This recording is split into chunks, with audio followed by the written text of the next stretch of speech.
Hello my country people, welcome back to Spice Channel TV. Thank you for always coming out here.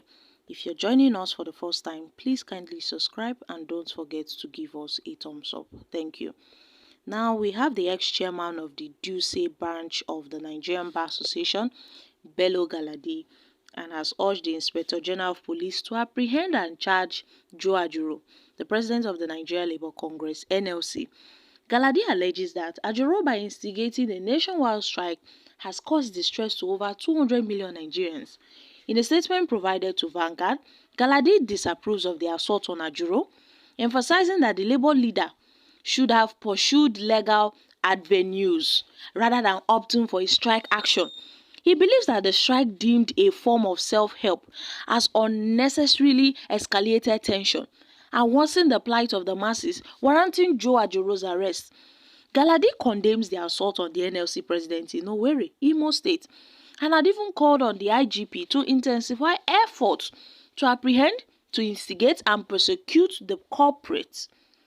He distinguished between the assault and the strike action, asserting that while the assault is personal, the strike is official, highlighting the protection of fundamental human rights under Section 34 of the Nigeria's Constitution.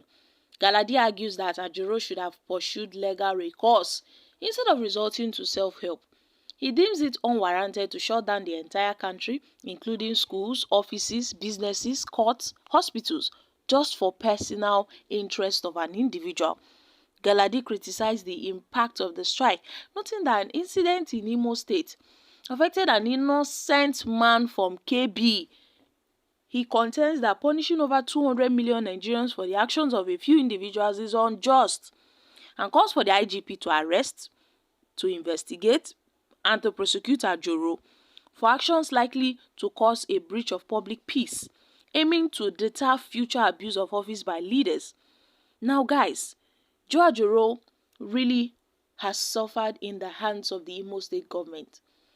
And no one is justifying the actions of the Imo State government. No one is praising what the Imo State government did against the NLC president, Ajero. Most people are criticizing Hope Uzodinma and his government over what transpired between himself and the NLC president.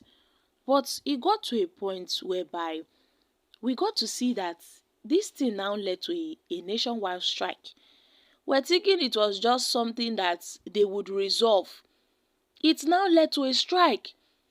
And then, after the strike, we started hearing news reports that the NLC had decided to drop the strike. But then, they gave some conditions. You know, the NLC, before they would drop their strike, they must have listed some conditions, because the union said that all police officers in Imo State are quite aware of what transpired, that thugs were even involved in the attack of the Labour leader, and they called out that those people that were involved should be arrested and prosecuted. If they are police officers, they should be dismissed. They demanded the arrest, the prosecution and the dismissal of the chief security officer in Imo State Government House. That's what they did. That he was the one that led and participated and provided cover for thugs to brutalize workers in Imo State, because Hope Ajero, Ajero, I beg your pardon, wasn't the only one that was brutalized out that very unfortunate day. Other labor workers, they also got their fair share of beatings from thugs. They also got their own fair share of brutalization.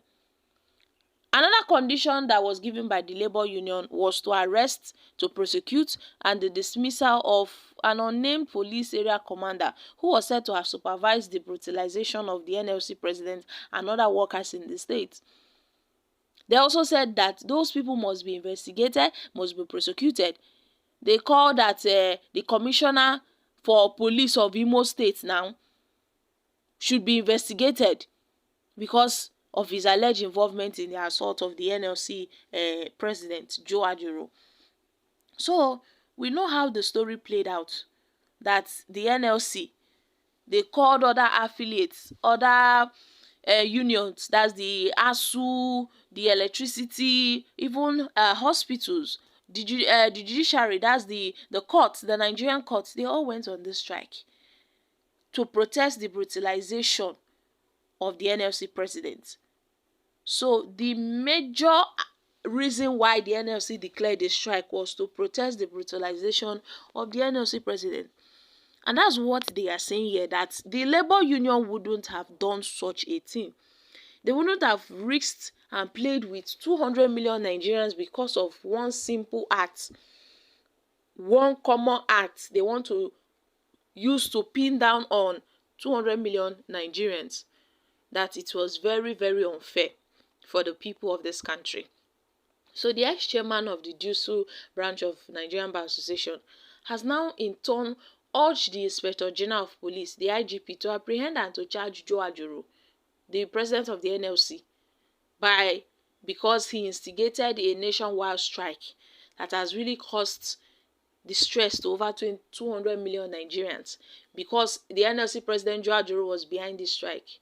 Well, I really hope that this matter, gets settled, because this is more like adding salt to an injury.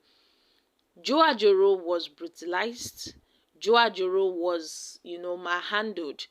He received a lot of beating, and certainly no human being deserves such harsh treatment, especially as it relates to them trying to protest for their interest, the interest of the Nigerian workers. Even if the protest was against the wishes of the Imo State government, they would have handled that situation with wisdom and not with violence, which they did, and it now led to this strike. The strike wasn't planned by the NLC. It was as a result of what transpired in Imo State. Had it been all this never happened, the strike, that's the protest initially that was held in Imo, would have gone successfully. They would have cried out and made their demands to the government, and every one of them will go back to their houses, to their homes, and nothing will happen. There will be no cause for strike. But immediately when the Imo State government showed force, that was how the leaders of the NLC and the TUC decided to join forces together. And when they were talking about going to strike, I'm sure Joe Ajero was not there. Someone that was at the hospital receiving treatment, he was not even there. But I'm sure they would have informed Joe Ajero that we are going on this strike because of what happened to you. And then he would give his consent that they should go ahead. Ordinarily, Joe Ajero wouldn't have, on his own, because of what happened to him, embarked on his strike. It was the leaders of the NLC and the TUC that teamed up and said, no, if we don't talk now, all this brutalization will continue. That was how they now staged a protest. So, my country people, now they've been calls that Joe Ajero should be arrested, because what he did was against the constitution, was against the law. Joe Ajero wouldn't have done such a thing. So, my country people, I am dropping here. Kindly share your thoughts concerning this in the comment section. Thank you.